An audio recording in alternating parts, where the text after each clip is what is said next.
I am Ben, and I'm going to be chairing today as well as speaking. The motion today is this House would continue social distancing after COVID-19.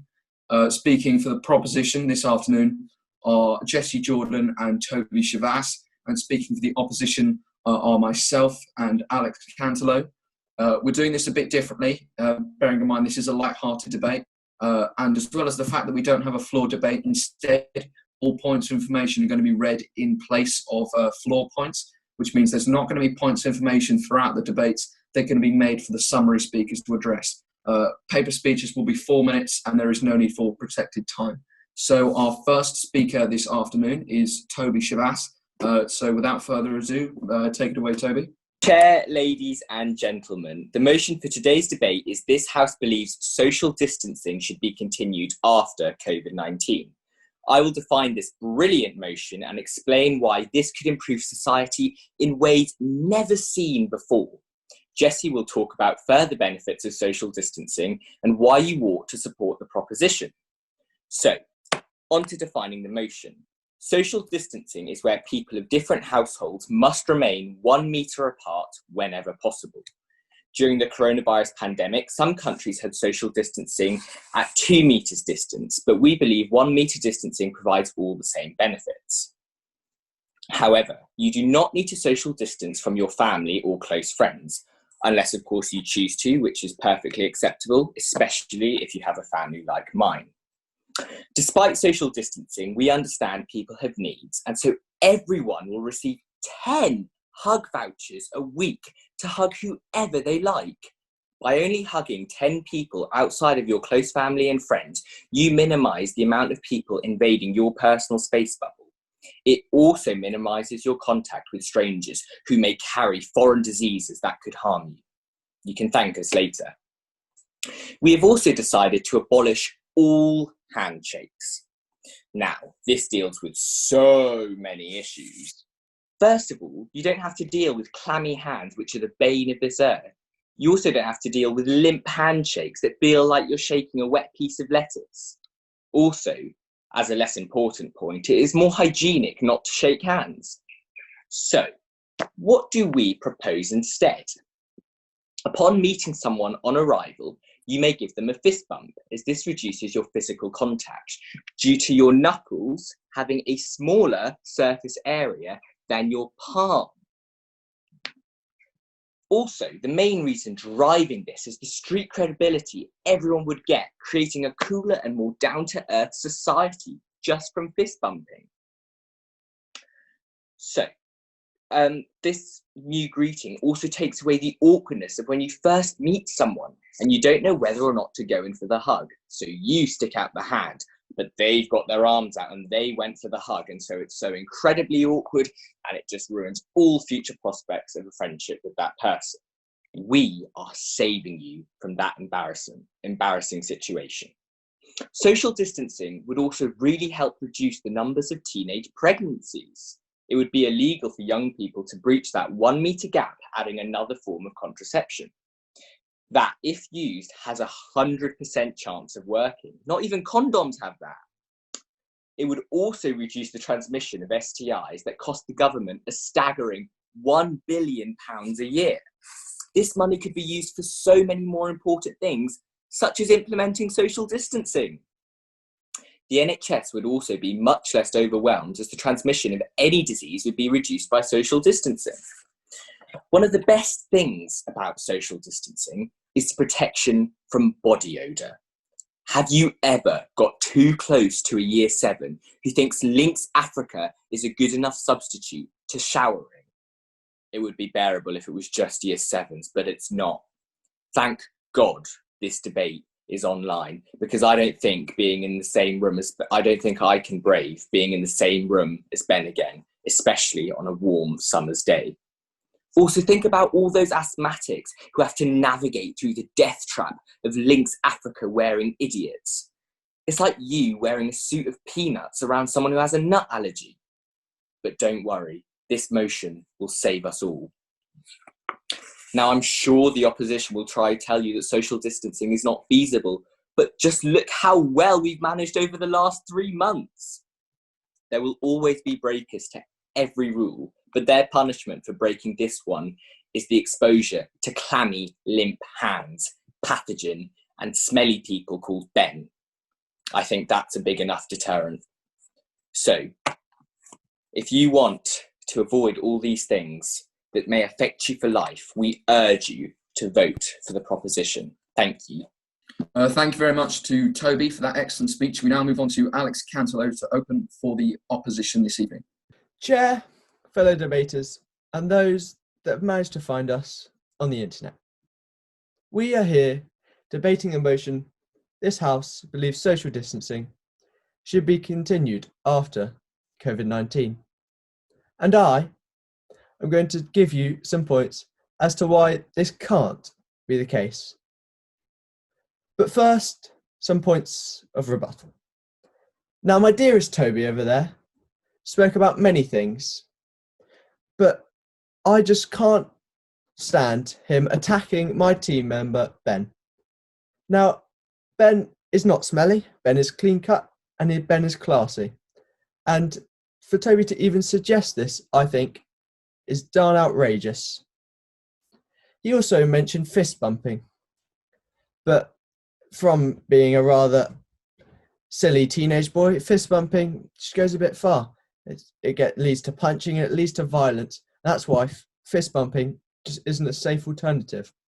Also, the reason the handshake was introduced was so that people could tell if someone had a knife hidden up their sleeve. Now, does a fist bump do that? No, it doesn't. So you're really putting a lot of people at risk if we banish handshaking. But now on to my own points, and my first point about social lives. The most important part of your life socially is from the age from about 4 to 18 while you're at school. Now, how will this social distancing affect this? Well, the ability to form relationships with both friends and potential partners will never be the same. This social distancing will just encourage people to sit inside and not go out, see the world and socialise. Things such as team sports, which are a vital part of our society, won't be played. These rules effectively make all your friends easier to contact online, and there will suddenly be no need to meet up to make friends, because there is nothing that you just couldn't do on FaceTime or House Party or Zoom. And these loss in social skills could be detrimental in ways that we don't even know yet. Now, let's go back to my fine partner here, Ben. Now, just from a simple glance, you can quite obviously how attractive Ben really is. He's already on the limelight to be performing in Love Island, in Too Hot to Handle. But how can he do this? How will he do this? And how will the girls keep away from Ben? Say Ben's just collecting his groceries at the supermarket. How would these people that he doesn't know be able to keep that social distancing? They'll just go up to him, ask for his name, his number, anything to get to be Ben's girlfriend, because Ben is Ben. Now, how will they be able to do this? They won't, but they won't be able to resist, and this will just end up with lawbreakers. And it starts off with just breaking social distancing, and it turns into mass murder. It's rolling down the hill. Now, I believe what the proposition is proposing here does make sense, but their argument, it can't happen. It's all bark, no bite, all sizzle, no steak, all talk, no action, as no girl will be able to resist the simple and primal urges that Ben will create. And now maybe social distancing won't kill us off, won't turn us all into criminals, but will take away our passion to live and our passion to form relationships with those around us, and eventually will just suck the joy out of life. But if being happy isn't important to those over there in the proposition, What about being educated? Schools are already struggling as they can't get pupils into classes. Now, one of these classes are half size because everyone's got to be a metre apart, as the proposition suggested. It would just be impossible. And it's something that we can't do as a society. Thank you very much to Alex Canslow for that excellent speech. We're now going to move on to Jessie Jordan to be the second speaker for the proposition. Yeah, ladies and gentlemen, you've already heard Toby give a really wonderful speech as to why we should continue social distancing after COVID-19. Toby has explained how we will continue to implement this and how it's going to benefit our society economically. I'm going to then extend the motion and then analyse the long-term impacts of social distancing and explain some minor inconveniences that will be no more. But first, I'd like to make some points of rebuttal on Alex's speech. First of all, it was kind of given to the impression to the proposition that the opposition think we're talking about the lockdown rules, which is not true. We're just talking about social distancing, which is staying 1 metre apart, not staying inside and not being able to socialise with your friends. Granted, sports may be an issue, but that shouldn't be a reason just to completely dispute this idea. We can always work towards looking at opening that up and so on and so forth. And also, with regards to Ben, I am a girl, I can resist him. I'm sure a few other girls can, no offence, Ben. But Ben is not going to be the driving force to oppose this argument with his looks or whatever. And although he's very nice, Alex might be hyping him up just a tiny bit too much. And another point about with being stabbed. First of all, being stabbed breaches our rules because they're not a metre apart, so that point also stands irrelevant. So on to my actual speech today. I want to talk about some minor inconveniences that will be no more. First one is PDA. First of all, it's just gross and it's highly inappropriate for young children to see in public, and it just completely disputes everything we've worked for with our social distancing. It's really inconsiderate to the public to see two people, doing whatever they're doing in public when realistically they can just get a room. A second point that I have is about halitosis. Now, bad breath is the bane of many people's lives, especially students. And we're putting these people at risk here if we're allowing people with really bad breath to come closer than a metre away from you.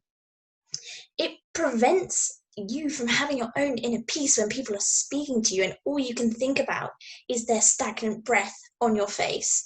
So to be a metre away from this person allows you to engage much more effectively without being distracted by somebody's really, really terrible breath. Another point that I'd like to acknowledge is head lice. Now, this is a highly inconvenient issue, especially amongst younger children. With our social distancing rules, we are preventing children from literally butting heads and spreading these itchy critters that go in your head and cause all sorts of chaos. And nitpicking is just a horrible experience. Nobody should have to experience that. And therefore, that's another reason why social distancing should be in play. It just helps these sort of issues be reduced. And granted, not all children can be controlled and you might have some breaches, but we're still reducing the issue and therefore reducing the spread. And this brings me actually onto my second point, the long-term benefits. What happens if we have another virus? Next year, if we have COVID-20, we are still having our social distancing in place, which means that we will reduce the initial spread of the virus and putting less people at risk. This means there's going to be less panic about necessities and food and luxury goods, so we can all toilet in peace without the fear of using that last bit of toilet roll. It also helps people stop being in contact with the virus, meaning that lockdown won't last as long. This time around, we've been here for days, weeks, months. Nobody really knows anymore. But if we have social distancing, in the future, lockdown's going to last so much less longer than it has now. As a result, we're going to have less strain on the NHS, meaning that nurses and doctors can return to their families much quicker, and small businesses won't suffer as tremendously because they won't have to stay shut for as long, and therefore reducing the risk of an economic crash coming. So not only are we protecting ourselves by social distancing, we're protecting the future of Britain. We're saving the introverts and reducing the chance of meeting someone with just awful breath. And if these reasons alone, put forward by me and Toby, aren't enough to help you to social distance after COVID-19, then you're most likely just going to be a super spreader for our future Britain. And for these reasons, I beg you to propose, but from a safe distance. Thank you. Okay, thank you very much to Jessie for that very, very well said speech.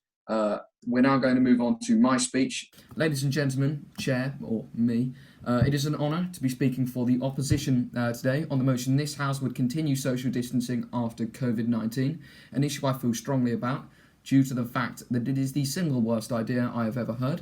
So Alex has already covered education, how everyone's social lives are going to suffer, me especially, and we'll later go to look on about policing such a problem, and I'm going to be covering the various other impracticalities that this motion holds. So firstly, we've all lost something due to COVID-19, be it GCSEs, A-levels, or a summer holiday. Now imagine the day that we get the option of holidaying again. Everyone excited to get on the plane, the anxious cab rides until you're finally there. But think of all the impracticalities. For example, you're scuba diving with a few friends, you notice your oxygen tank's low, maybe 20 psi, and you're frantically waving at your friend to get his excess regulator, but no, because you can't share mouth things. So unless you're Aquaman, or fancy drowning if something goes wrong, scuba diving no longer an option. So imagine Jessie is in a bar and she fancies a classic sharing cocktail, a fishbowl, and it lands on the table, but wait, it's not going to happen. Unless she happens to own a 2-metre straw, fun summer sharing cocktails are an absolute write-off. And even if she does own a straw of that length, we all know the damage straws cause. That's right, ladies and gentlemen, Jessie Jordan of the opposition clearly hates turtles. For shame, Jessie. Even the plane ride would be impractical, skimming over how much money airlines will use due to needing to have socially distanced planes, meaning at least half the passengers. How terrible would that flight be? You order a Coke from a stewardess, only for it to be bowled at your head because we can't hand each other things. Pretzels whipped at your head like throwing stars while you desperately fling money back over the plane. Holidays are now terrible, and that's all due to the proposition. What about romance? How are you supposed to win a girl over with a restaurant 2 metres long, inhibiting all forms of conversation, flowers hurled like missiles, chocolates spun across the room, and teddy bears 2-footed at your lover? Relationships, a thing of the past. Secondly, the opposition are forgetting how many industries rely on physical contact. Companies need a form of contact, otherwise the businesses could easily fail. For example, moving companies. Years of memories being carried into your new home, but only one person can carry one item due to the proposition's insane social distancing laws. How can you trust someone with thousands of treasured memories, no matter how heavy? Have you ever seen one man push a piano up a flight of stairs? You don't want to. Companies suffering due to the inability of quick transactions. The Royal Mail is slow enough as it is, but hey, let's make someone's Amazon package another 2 days late due to the time lost because we can't pass Alex Cantelou's Hello Kitty waffle maker from person to person. It's insanity.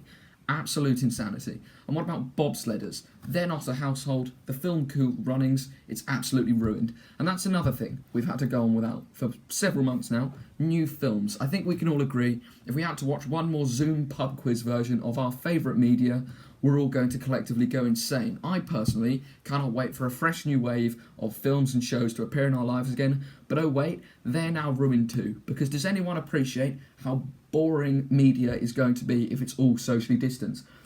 Socially distanced Bruce Lee fighting socially distanced Dwayne The Rock Johnson equals 2 middle-aged men doing Tai Chi 2 metres away from each other because no physical contact. So now entertainment sucks as well. So to conclude, ladies and gentlemen, I've shown you today that if the proposition had their way, everything you enjoy would be terrible. Why not live happily and enjoy ourselves rather than this abhorrent idea?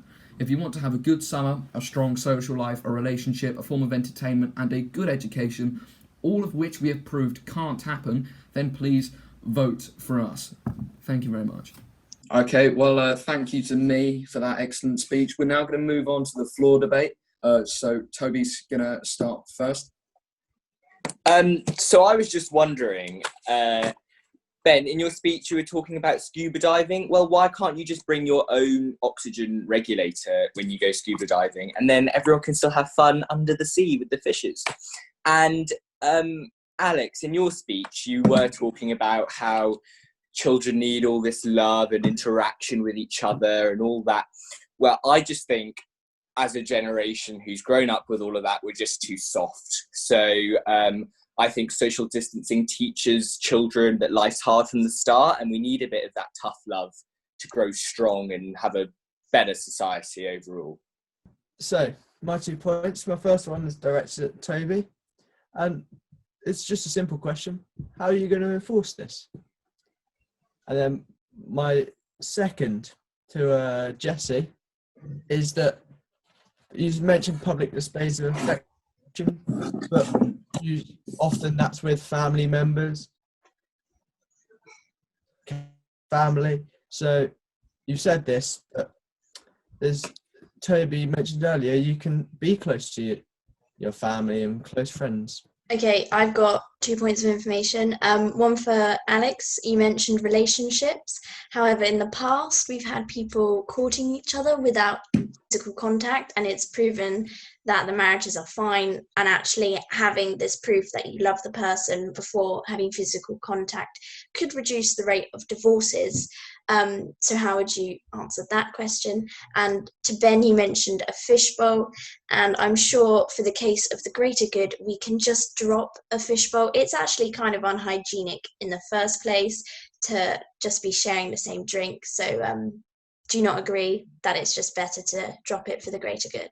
Okay, I'm going to do my points now. 2 quick disclaimers. I don't agree, but we'll deal with that later. And also, I never even brought my looks into this debate. You know, I'm getting my pride built up and knocked down again. And just want to remind everyone in this debate, words hurt, all right? So just, you know, keep it friendly.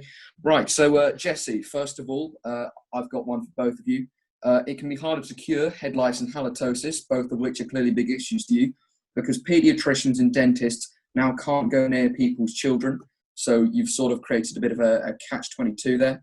And Toby, such strict quarantining measures, keeping people away from each other, but yet allowing something so menial like a fist bump seems a bit pointless. So would you not think that is unnecessary and unneeded?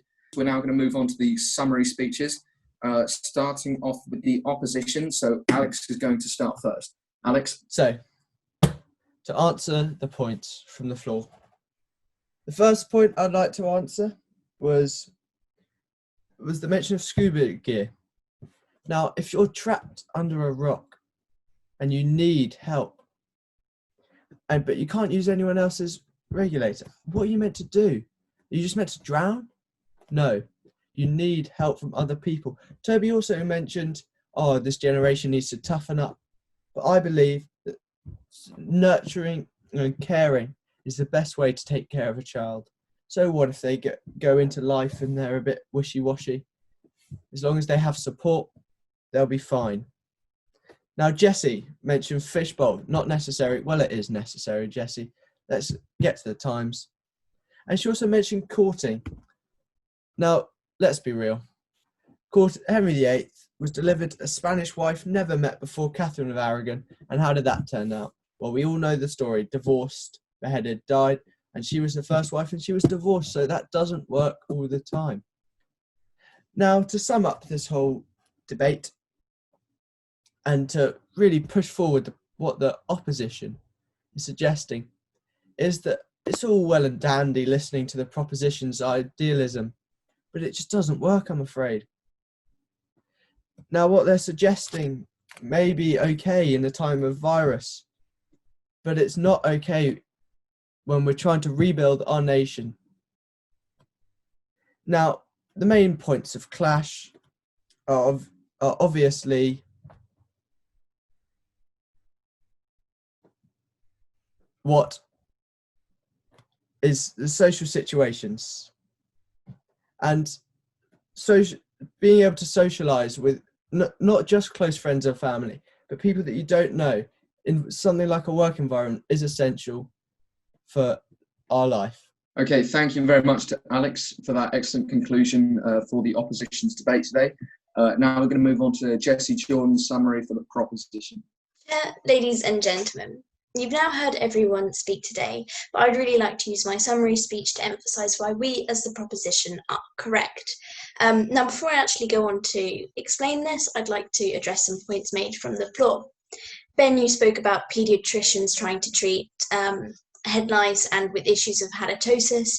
However, obviously there are cases where it's not possible, and in the case of where we are nitpicking, understandably, you would need to get close to the child's head to do that. However, what I said was that the rate of people with head lice would reduce, so therefore we're dealing with it less, and therefore there is less chance of breaching that social distancing. And the same with like halitosis. If there are issues with that, then obviously you can just brush your teeth or use a bit of gum beforehand and then go to the doctors to sort that one out. Another point that Alex made was about PDA, and I don't know about you, but there was kind of some slightly ancestral connotations there. I don't know. I don't really use PDA with my family personally, so I don't think that point stands, but I'm not really sure where that was going. So yeah, what I would like to say is that we as the proposition, we brought you a motion and that we would enforce by having those hug vouchers, by having that fist bump instead of a handshake just for bacterial reasons. And we would possibly not completely enforce this with like being arrested or anything. Obviously that's a bit dramatic. However, encouraging social distancing will prevent the spread of a future virus. And we've explained that to you today. We've talked about the short-term benefits as well as the long-term benefits. The opposition have only expressed why they don't like it for selfish reasons, because they are obviously in need of having a relationship, because that's all what their points were about today.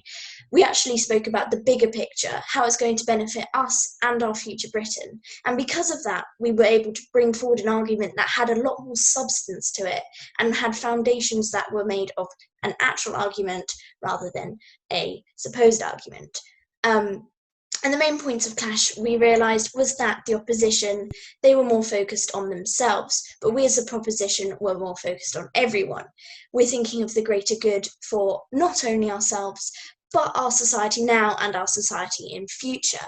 And because of that, we're able to reduce the risks of another virus happening, helping our hygiene increase and becoming just a safer environment in terms of health. And because of that, I think that you should really vote for this motion, because it has such a good moral stance behind it, as well as benefiting our economy. And for these reasons, I beg you to propose. Thank you. And that concludes the debate for this evening. Obviously, we can't have a vote, so whatever your personal preference is, this is being published on the ESU Festival of Speaking, but if you see it everywhere else and there is a comment section, please feel free to decide your verdict and share it with all of us. Thank you very much for watching this afternoon, and have a good rest of the day.